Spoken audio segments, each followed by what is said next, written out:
Bismillahirrahmanirrahim. Assalamualaikum warahmatullahi wabarakatuh. Buat pelajar 2 Hanafi, Ustazah harap semua dalam keadaan sihat hendaknya. Baiklah, pada hari ini, hari Rabu, 11 Ogos 2021 bersamaan dengan 2 Muharram 1443 Hijriah, kita akan meneruskan PDPR kita subjek Al-Quran di bawah tajuk hafazan iaitu Suratul Kafirun. Baiklah, Ustazah akan membaca Suratul Kafirun. Okey, bolehlah para pelajar memberi tumpuan kepada makhraj huruf dan hukum tajwid yang Ustazah baca, serta bolehlah ikut secara perlahan-lahan dengan pantauan ibu bapa. Bismillahirrahmanirrahim. Qul ya ayyuhal kafirun la a'budu ma ta'budun wa la antum 'abiduna ma a'budu wa la ana 'abikum ma 'abadtum ولا أنتم عابدون ما أعبد لكم دينكم ولي دين. Okey, demikianlah tadi bacaan Suratul Kafirun. Okey, sekarang kita mengenal terjemahan setiap ayat Suratul Kafirun. Okey, ayat pertama bermaksud, katakanlah wahai Muhammad, wahai orang-orang kafir. Ayat yang kedua bermaksud, aku tidak menyembah apa yang kamu sembah. Ayat yang ketiga bermaksud, dan kamu tidak akan menyembah Allah yang aku sembah. Ayat keempat bermaksud, dan aku tidak berdakwah seperti mana kamu berdakwah.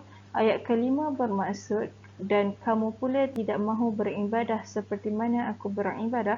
Dan ayat keenam membawa maksud, bagi kamu agama kamu dan bagi aku agama aku.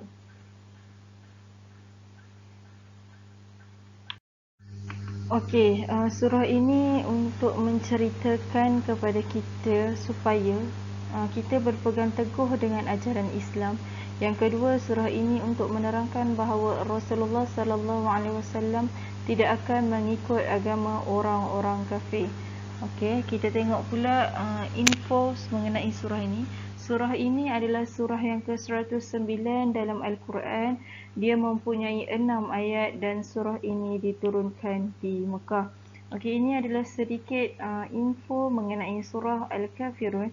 Jadi Ustazah harap semua dapat mengambil sedikit ilmu, dan bila orang tanya Suratul Kafirun turun di mana, para pelajar tahu menjawabnya, turun di Makkah. Suratul Kafirun ada berapa ayat? Mengandungi 6 ayat. Okey, surah yang ke-109 dalam Al-Quran. Surah ini menceritakan tentang supaya kita berpegang teguh kepada ajaran agama Islam kita sendiri. Okey, lepas tu Rasulullah sendiri tidak akan mengikut agama orang-orang kafir, dan Rasulullah tidak mengajar kita untuk mengikut agama orang-orang kafir. Okey, itu adalah serba sedikit mengenai info Suratul Kafirun. InsyaAllah kita akan masuk intisari ataupun pengajaran ayat mengenai surah Al-Kafirun pada minggu hadapan, insyaAllah. Okey, setelah para pelajar tahu Suratul Kafirun dan terjemahan ayat, lepas tu Ustazah dah bagi penerangan sedikit mengenai info ataupun tema surah ini. Kita membuat latihan dalam buku Tilawatul Quran yang buku warna pink tu. Okey, para pelajar boleh buka muka surat 7 bahagian unit 6. Okey, arahan kata sesuaikan potongan ayat yang betul. Okey, nombor 1 dia bagi kul ya ayyuhal. Okey, sambungkan ia menjadi satu ayat yang penuh dan gariskan di jawapan yang betul. Okey, itu adalah untuk arahan muka surat 7. Okey, kita terus pula muka surat 41. Muka surat 41 unit ke-41. Dia kata nomborkan Suratul Kafirun mengikut susunannya. Okey, tengok daun yang pertama dia bagi wala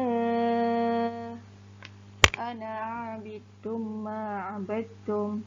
Okey, ini adalah surah yang keberapa? Ayat yang keberapa? Maafkan, bukan surah, ayat yang keberapa?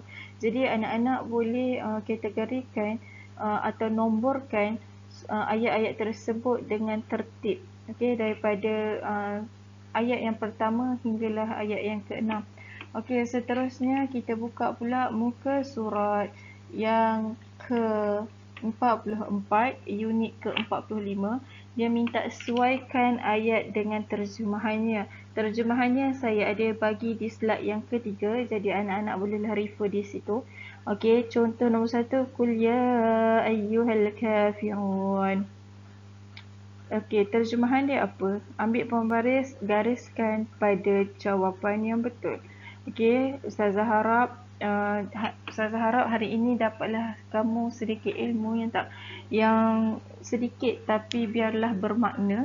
Okey, kalau tak faham bolehlah PM Ustazah secara personal. Ustazah akhiri PDPR kita dengan wabillahi taufiq wal hidayah. Wassalamualaikum warahmatullahi wabarakatuh.